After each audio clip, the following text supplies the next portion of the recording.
2015 e a voz de Carla Zambelli ecoava os pedidos de impeachment da então presidente Dilma Rousseff. Impeachment já! Impeachment já! Fora PT! Fora PT! Foi quando se colocou à frente do movimento que se dizia em prol do combate à corrupção.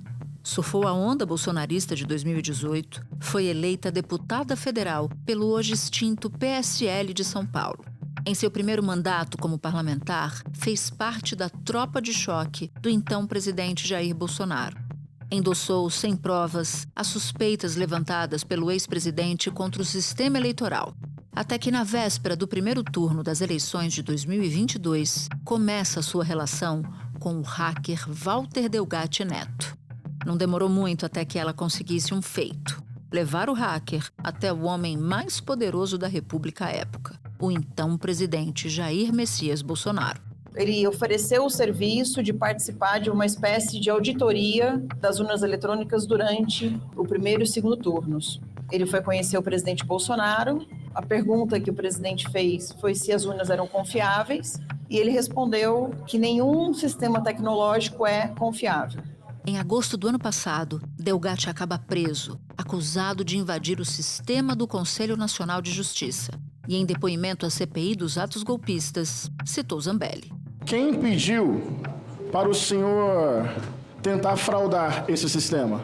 A Carla Zambelli, por ordem do presidente Bolsonaro, do ex-presidente Bolsonaro. Quem pediu para o senhor assumir a autoria de um suposto grampo contra o ministro Alexandre de Moraes? Presidente Bolsonaro.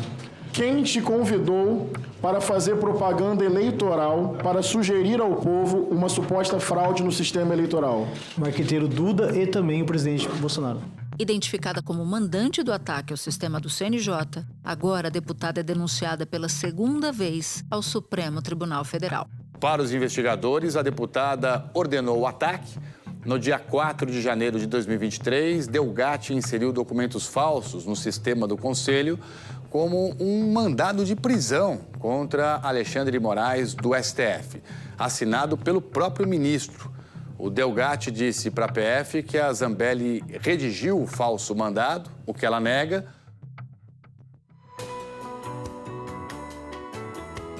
Da redação do G1, eu sou Natuzaneri e o assunto hoje é Carla Zambelli. O que levou a terceira deputada federal mais votada das eleições de 2022 a ser denunciada pelo Ministério Público? Quais as razões de seu isolamento político? E que papel ela cumpre na trama golpista? Meu convidado é Paulo Celso Pereira, editor executivo dos jornais O Globo e Extra. Quarta-feira, 24 de abril. PC, a PGR, que é a Procuradoria-Geral da República, acabou denunciando a deputada Carla Zambelli, do PL, aliadíssima de Bolsonaro, mas também denunciou o hacker Walter Delgatti, conhecido como hacker de Araraquara, pela invasão do sistema do CNJ, que é o Conselho Nacional de Justiça. O que mais te chama a atenção nessa denúncia? Por que ela é importante de se analisar? Eu acho, Natuza, que a importância dessa denúncia é que ela mostra como, na tentativa de descredibilizar o Supremo Tribunal Federal e o Poder Judiciário como um todo, até onde esse grupo da extrema-direita brasileira conseguiu chegar, né? A gente está sabendo agora que, para tentar desmoralizar o sistema de justiça, porque o que mais parece isso, na verdade, é que a deputada e o hacker, no caso contratado por ela, tinham ali a missão de mostrar que o judiciário era falho, né?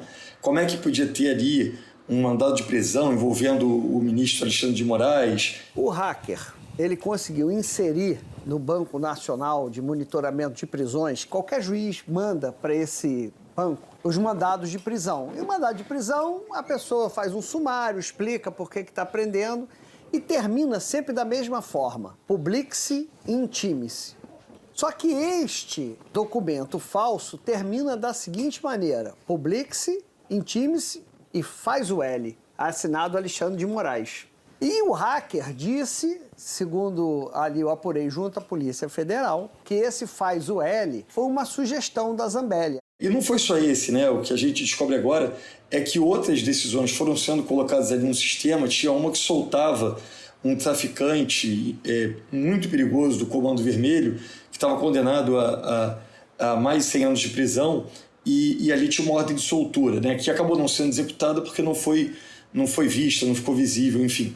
Mas a tentativa ali era criar confusão, né? Era mostrar que, olha, não dá para confiar nessa justiça, olha só esse poder judiciário, que a gente viu ali durante o governo Bolsonaro, o poder judiciário foi de fato o poder que mais atuou para limitar ou para impedir os abusos que vinham sendo cometidos dentro do executivo, né? Especialmente a partir da segunda metade do governo Bolsonaro, quando ele coopta o Arthur Lira, presidente da Câmara, e passa a ter ali um faz-tudo seu dentro do Congresso, né? O Congresso ficou muito leniente com o governo na segunda metade do governo Bolsonaro. Então, de fato, coube ao Poder Judiciário ser essa barreira de contenção dos excessos.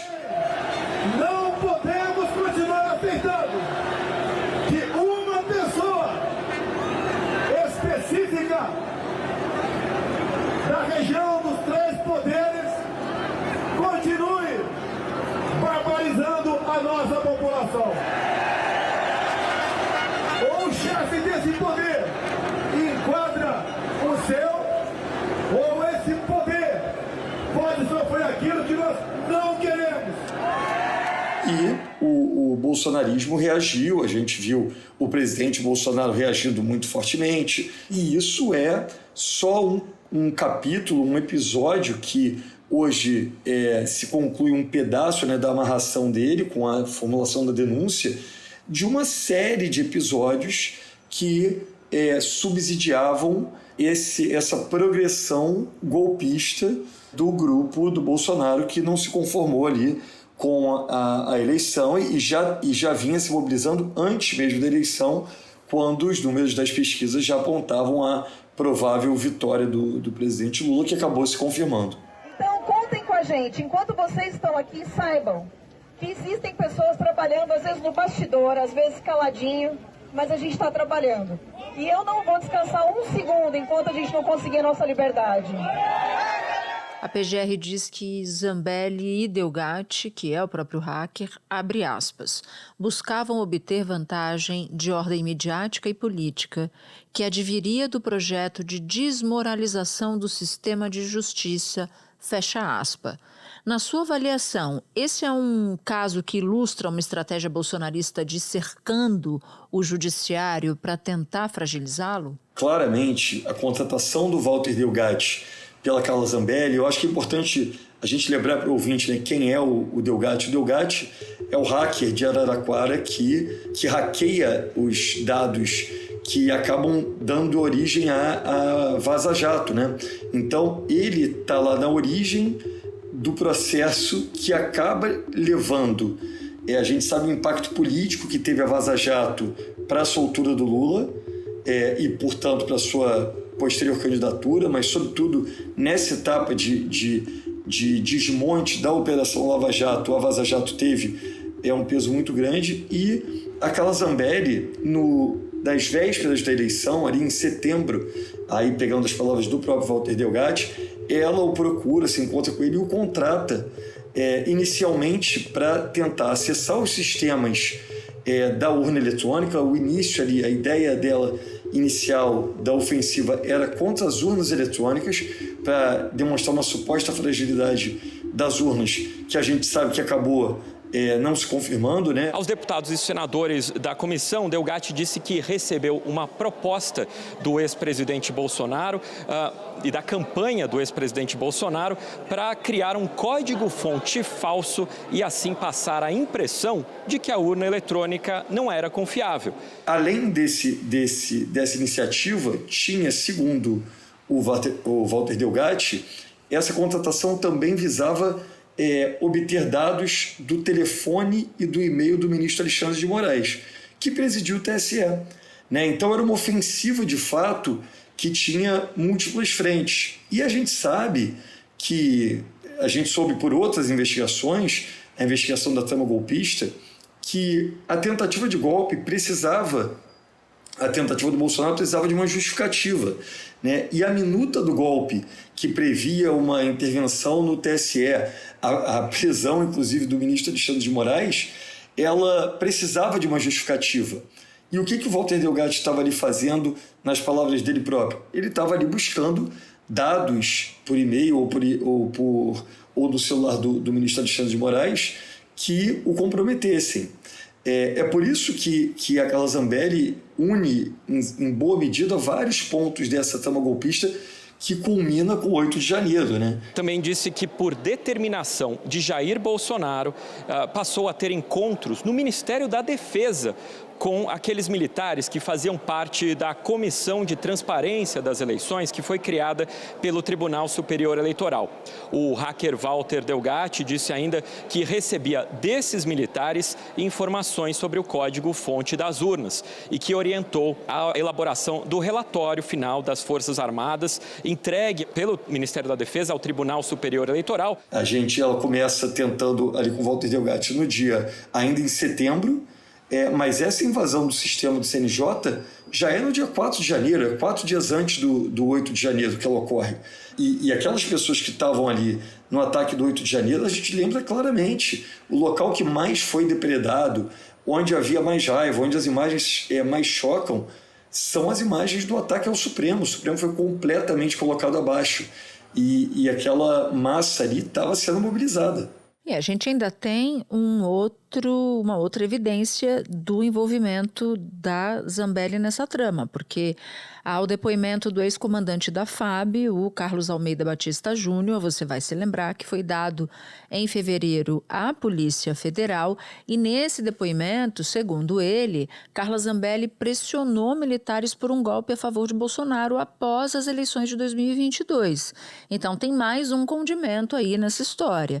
Como é que essa pressão, PC, se conecta com a história da invasão ao sistema do CNJ? Essa pressão, né, Natuza, e pelo depoimento do Batista Júnior, não se deu só sobre ele, e ele reagiu frontalmente, né, falando que ela estava... Ele reagiu duramente a ela, nas palavras dele próprio, mas também ao ministro da Defesa, né, ao Paulo Sérgio. Ele diz que quando ele dialoga sobre isso com o Paulo Sérgio, ele é informado que ela também tinha exercido essa pressão contra ele, né? Batista Júnior afirmou ainda que as pressões para anuir uma possível ruptura institucional não se limitaram às redes sociais, que o depoente foi interpelado pela deputada federal Carla Zambelli com a seguinte indagação: brigadeiro, o senhor não pode deixar o presidente Bolsonaro na mão. Eu acho que é um pedaço da mesma curva, né? A Zambelli, ela é essa figura do extremismo da direita brasileira, e não é a direita brasileira inteira que é extremista, né, para ser claro, mas esse núcleo mais do coração do bolsonarismo, especialmente que fica contra o resultado das eleições, é a mais extremista da direita. A loucura dessa situação do Delgatti é tamanha que o presidente da República, Jair Bolsonaro, em setembro ainda, ele recebe o Walter Delgatti dentro do Palácio da Alvorada. E não é que essa informação tenha sido dada só pelo Delgatti. O próprio Jair Bolsonaro confirma a existência desse encontro. A única divergência deles é o que foi tratado no encontro, porque o presidente Jair Bolsonaro fala que o Delgatti foi apresentar suspeitas contra as urnas, e o que o Delgatti diz é que, na verdade, o Bolsonaro queria que ele, Delgatti, invadisse a urna eletrônica para mostrar que ela era insegura. Um contrato do gabinete da deputada do PL, Carla Zambelli, com uma empresa levantou a suspeita de que dinheiro público pode ter sido usado para pagar o hacker que invadiu o sistema do Conselho Nacional de Justiça. Carla Zambelli pagou um total de R$ 94 mil por um serviço de divulgação parlamentar. A empresa contratada tem uma única dona, Mônica Romina Santos de Souza, esposa de Jean, assessor que fez um dos repasses ao hacker. O hacker Walter Delgatti forneceu à Polícia Federal extratos que revelam que ele recebeu de Carla Zambelli R$ 13.500 nos meses anteriores e posteriores à invasão do sistema do Conselho Nacional de Justiça. Em depoimento, ele disse que um desses pagamentos foi feito por Jean. São fatos absolutamente atrelados, eles. Sem dúvida nenhuma. Eu queria, inclusive, aproveitar a tua presença aqui e voltar no tempo, nos relembrar, PC, como a Carla Zambelli entrou para a política e que lugar ela ocupou no bolsonarismo desde então. A Zambelli, eu acho que o Brasil passa a conhecê-la nos protestos ali pós-2013, né? Os protestos de 2013, quando surgem, é aquele movimento muito difuso, né? Surge por causa dos 20 centavos da passagem, rapidamente se torna um movimento que vai ganhando uma cara mais de muito antipetista, né? Isso, no início, era um movimento bem pulverizado, e aí, a partir de 2014, sobretudo, ele ganha essa conotação muito fortemente contra o governo da presidente Dilma. Ela acaba se reelegendo numa eleição bastante estreita, a mais estreita até essa do Lula contra o Bolsonaro, ali contra o Aécio Neves, e a Carla Zambelli, naquele momento, ela era uma das líderes daquele grupo chamado Nas Ruas. Ela atua fortemente naquele período no movimento popular, nas ruas contra a presidente Dilma. Vem o impeachment e ela se candidata a deputada federal e consegue se eleger em 2018 naquele grupo ali de pessoas que vinham dentro do bolsonarismo, apoiando o Bolsonaro, com uma pegada muito forte de antipolítica. Pegada essa que ela mantém até hoje, né? Se você olhar hoje as redes sociais dela, que hoje já estão livres, depois de um longo período que ficaram bloqueadas, ela continua numa pegada forte antipolítica. E ela vem, durante o governo Bolsonaro, é uma voz estridente ali no Congresso, mas sempre uma voz congressual, e ela consegue se reeleger em 2022. É a deputada, né, a mulher deputada federal mais bem votada do Brasil em 2022, e a terceira mais bem votada entre homens e mulheres. Ela só perde para o Guilherme Boulos, em São Paulo, e para o Nicolas Ferreira, de Minas Gerais. Então é isso, é uma voz muito forte dessa antipolítica, e que se tornou um elemento muito relevante no discurso do bolsonarismo. Espera um pouquinho que eu já volto para continuar minha conversa com o PC.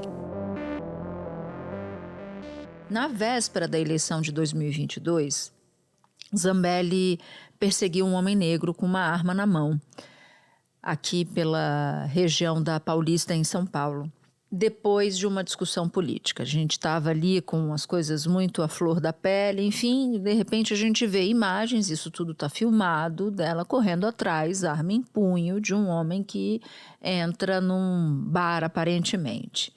Esse episódio acabou sendo um marco na relação dela com o bolsonarismo. Conta pra gente um pouco mais dessa história e por que você considera um marco, PC?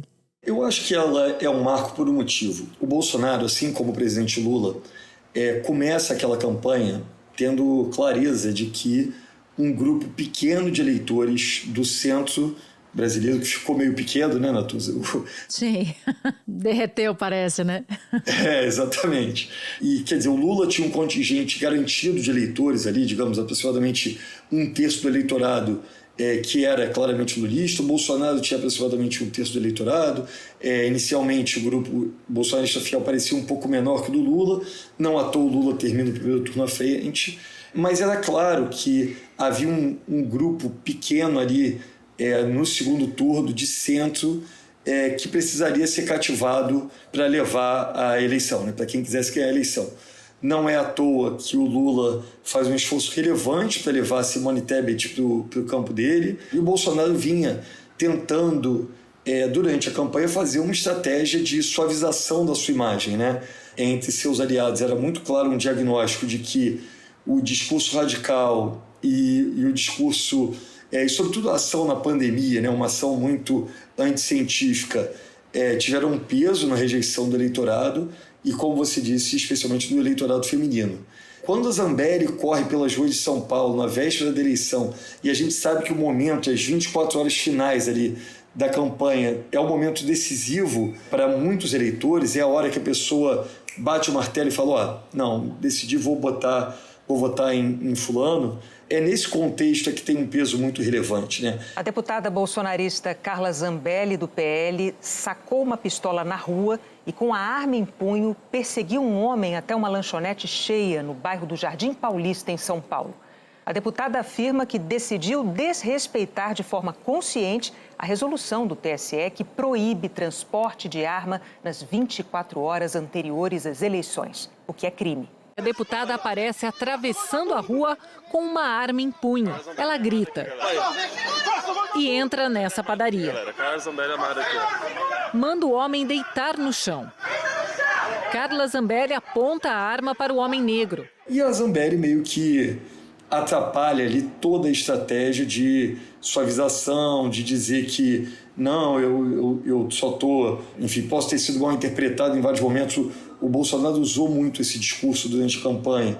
E a política armamentista dele ali se torna um choque, né? Quer dizer, essa política armamentista que nunca tinha ocorrido no Brasil da forma como ocorreu durante seu governo, permite alguém sacar uma pistola no meio da rua de São Paulo contra uma outra pessoa só porque eventualmente tiveram uma discussão política ou porque você se sente ofendido, né? Ali é retratado com clareza o risco que é uma política armamentista de vale tudo, né? De entregar arma para qualquer pessoa andar pelas ruas com ela. O que, aliás, a campanha de Bolsonaro não perdoa a Zambelli por causa disso, né? Porque, embora ela seja aliadíssima do Bolsonaro, eu acho que o inverso não é mais verdadeiro, porque atribui-se a ela uma reversão de intenção de voto, sobretudo entre as mulheres, após o episódio da arma, né? Zambelli está em diferentes confusões ao longo do período, né?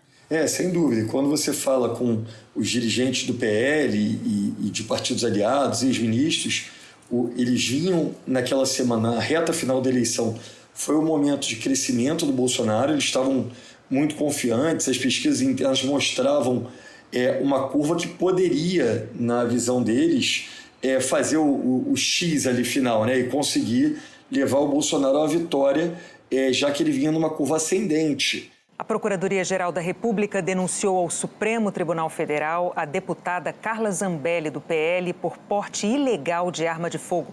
A Carla Zambelli disse ao Supremo que sacou a arma dela porque ela achou que alguém, outra pessoa, era autora do tiro disparado, na verdade, pelo seu assessor. Então foi uma onda muito ruim e que de fato espantou um pedaço do eleitorado, né? Lembrando que foi uma eleição vencida por uma margem muito pequena de votos, né? A mais estreita disputa eleitoral presidencial que a gente teve na história brasileira.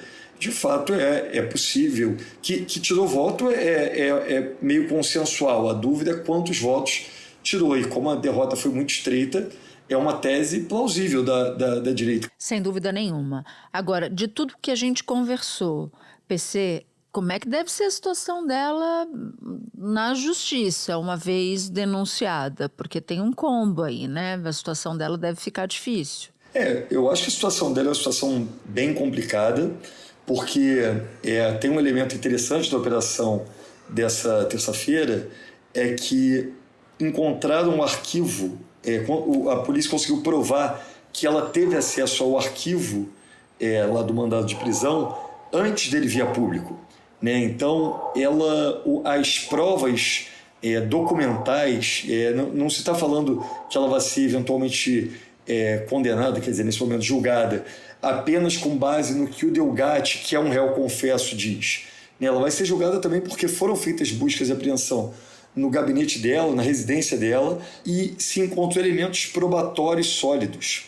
Isso vai acontecer dentro de um tribunal que é, na verdade, o grande alvo desse grupo bolsonarista hoje, né? O bolsonarismo hoje tem como um dos seus alvos mais importantes, na verdade, talvez o mais importante, o Poder Judiciário.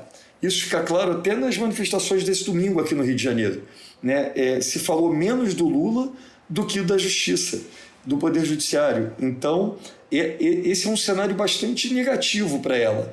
Tanto que havia alguns conselheiros dela, isso está relatado hoje no noticiário, que vinham sugerindo a ela caso não tivesse havido a mudança da regra de foro, que ela renunciasse ao mandato para poder ser julgada nas instâncias inferiores. Mas isso não deve mais ocorrer, até porque o Supremo não vai aceitar essa mudança de foro. Então a situação da Zambelli é bastante delicada. E ela vai ter ainda esse outro caso que virou também um inquérito dela ter corrido atrás do homem na véspera da eleição lá em São Paulo. Isso é uma outra investigação que está filmada e que tem, enfim, as imagens ali que a gente conhece. PC, muito obrigada por vir aqui traduzir todas essas encrencas para a gente. São muitas as investigações, são tantas as confusões que só você mesmo para deixar tudo claro aqui. Obrigada. Obrigado a você pela gentileza, Natuz. Obrigado pelo convite, estou à disposição. Um abraço. Este foi o Assunto, podcast diário disponível no G1, no Globoplay, no YouTube ou na sua plataforma de áudio preferida. Comigo na equipe do Assunto estão Mônica Mariotti, Amanda Polato, Carol Lorenzetti, Luiz Felipe Silva, Tiago Kazuroski e Gabriel de Campos. Eu sou Natuzaneri e fico por aqui. Até o próximo assunto.